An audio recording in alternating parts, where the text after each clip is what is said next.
Hi friends, ఈరోజు మురుకుల recipe చేస్తున్నా. ఇది బియ్యము మినపప్పు కలిపి పిండి తీసుకున్నా. అందులో కారము, కొంచెం సాల్ట్, ఇంకా కొంచెం ఓమ తీసుకున్నాను. ఓమను కొంచెము నలిపినట్టుగా చేసుకొని వేసుకోవాలి. ఓమ వేసుకున్న తర్వాత కొన్ని నువ్వులు తీసుకున్నాను. నువ్వులు మనం ఎన్నైనా వేసుకోవచ్చు. కొంచెం వేడి నూనె వేసుకొని ఆ పిండిని బాగా కలుపుకోవాలి. ఇలా 10 నిమిషాలు మనం కలుపుకోవాలి. ఇట్లా కొంచెం ముద్దలాగా రావాలి. వచ్చిన తర్వాత దానిలో వాటర్ పోసుకోవాలి.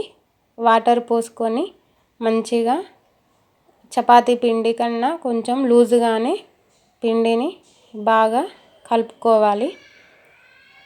ఇలా మనం పిండిని ఎలా కలుపుకుంటే అంత మంచిగా మనకి మురుకులు మంచిగా టేస్టీగా క్రిస్పీగా వస్తాయి.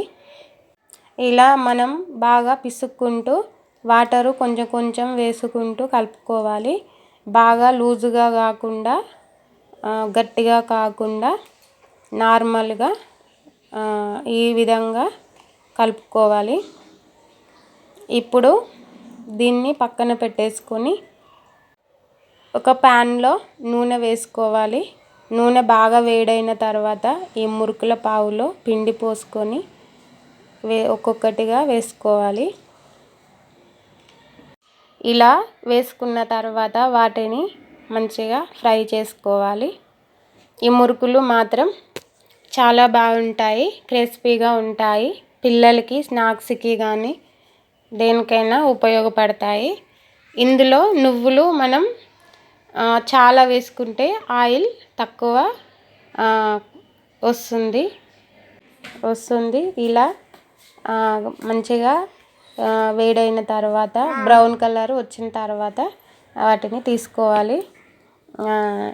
అంతే ఫ్రెండ్స్, మురుకుల రెసిపీ రెడీ.